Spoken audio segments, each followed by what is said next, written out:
Bike নিয়ে আজ শুক্রবার বের হয়েছি, উদ্দেশ্যহীনভাবেই ঘুরতেছি আজকে। বাইক আসলে কিনেছি, কিনতে হবে, তাই বাইক আমার তেমন কোনো কাজে লাগে না, দু এক সময় শ্বশুরবাড়ি যাওয়া ছাড়া। বাইক প্রতিদিন মূলত 4-5 কিলোমিটারের বেশি চালানো পড়ে না, এজন্য আমার বাইকের বয়স 2.5 মাস হতে গেলেও বাইকের টোটাল এখন 1298 কিলোমিটার হয়েছে।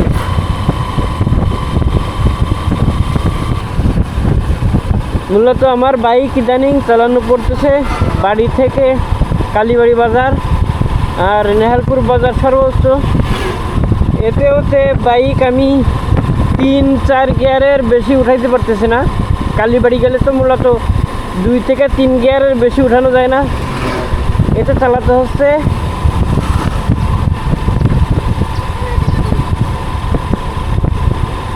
তাতে বুঝতেছি বাইকের মাইলেজ মনে হয়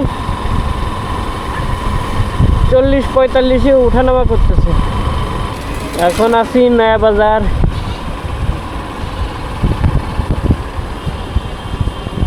পেয়ারা আছে, পেয়ারা ভালো লাগে আমার খুব।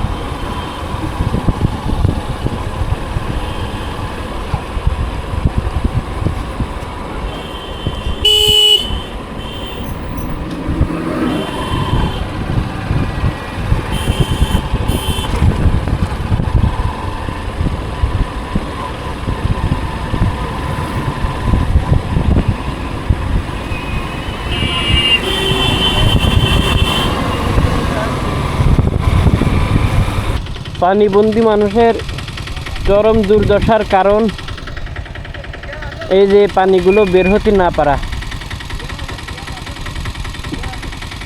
আমাদের মসিয়াহাটি অঞ্চল পুরো পানির নিচে ডোবা, মানে এদিক থেকে পুরো ওদিক যত জায়গা আছে সব পানির নিচে। এদিক থেকে সরাসরি ভবদহর এদিকে আপনারা একটা ভিডিওতে দেখছিলেন ভবদহ, আমরা বেড়াতে গেছিলাম। ওই ভবদহ সুইচ গেটটা সংস্কার করা দরকার এবং ওর 2 পাশে পলি পড়ে পানি যাওয়ার যে স্রোত, সেই স্রোত বাধাগ্রস্ত। ওখান থেকে পানি পাস করতে গেলে মোটামুটি ভালোভাবে ড্রেজার মেশিন দিয়ে মাটি কাটতে হবে। এজন্য সরকারি তরফ থেকে গত কিছুদিন আগে, গত শুক্রবারে মনে হয় আসছিল,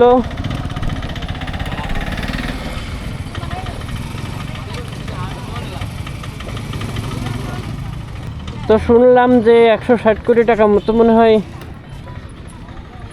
বরাদ্দ হয়েছে এই মাটি কাটার দরুন।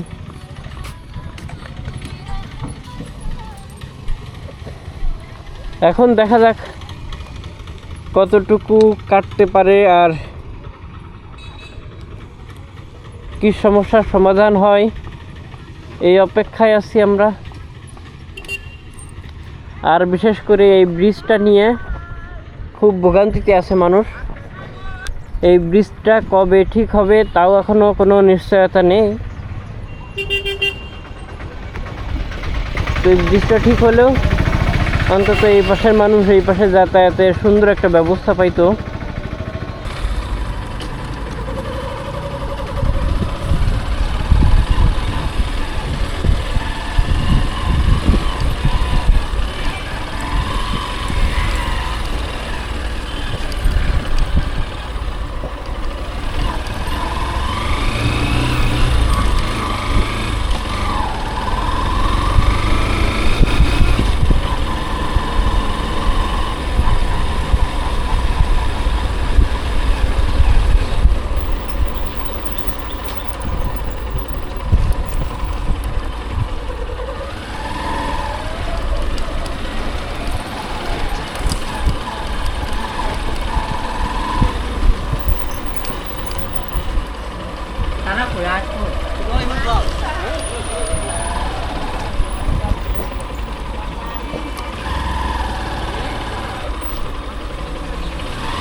এই তো আর কি পানিবন্দী মানুষের অবস্থা।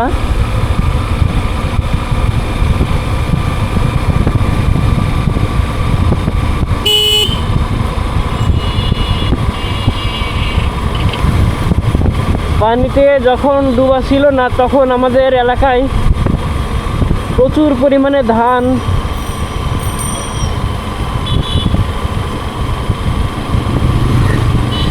পানিতে যখন ডোবা ছিল না তখন আমরা আমাদের এলাকায় প্রচুর পরিমাণে ধান উৎপাদন করতে পারতাম। বিভিন্ন ফসলও হইতো, পাট হইতো। কিন্তু এখন যে অবস্থা, তাতে অধিকাংশ মানুষ ধান চাল কিনে খাইতে হচ্ছে। গরুর প্রচণ্ড হারে দাম কমে গেছে এখন এই বৃষ্টির সময়, কারণ গরুর বিচেলির দাম অনেক বাড়তি।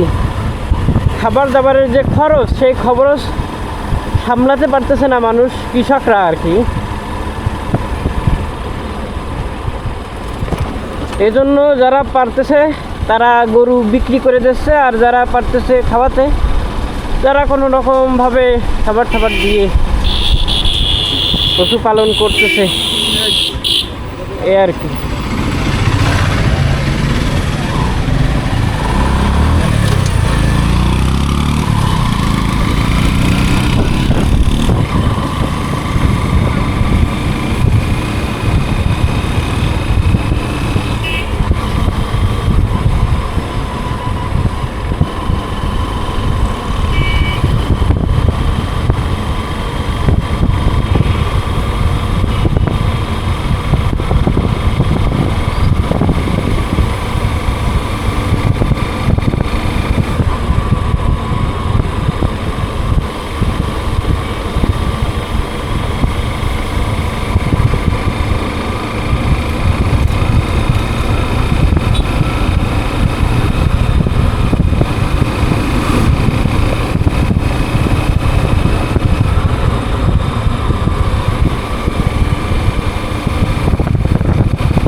টোটাল 1305 কিলোমিটার চালানো হয়েছে,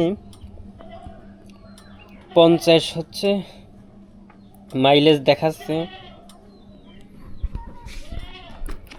অবশ্য এটা কমতি এ কারণেই যে আমি এখান থেকে কালীবাড়ি নেহালপুর যে বাজারে ঘুরতেছি, এতে ওতে আমার 2 গিয়ার 3 গিয়ারের বেশি আমি তো চালাইতে পারি না এরকম রাস্তায়। এই কারণেই মাইলেজটা অত্যন্ত ড্রপ করতেছে। তাই ছাড়া কখনো আর কি তেল ফুরাচ্ছে না। তেল আমি যখনই মনিরামপুর যাচ্ছি তখন একটু নিয়ে রাখতেছি যাতে তেল না ফুরায় যায়। তেল সব সময় আমার ট্যাঙ্কি ফুল লোড করা থাকতেছে।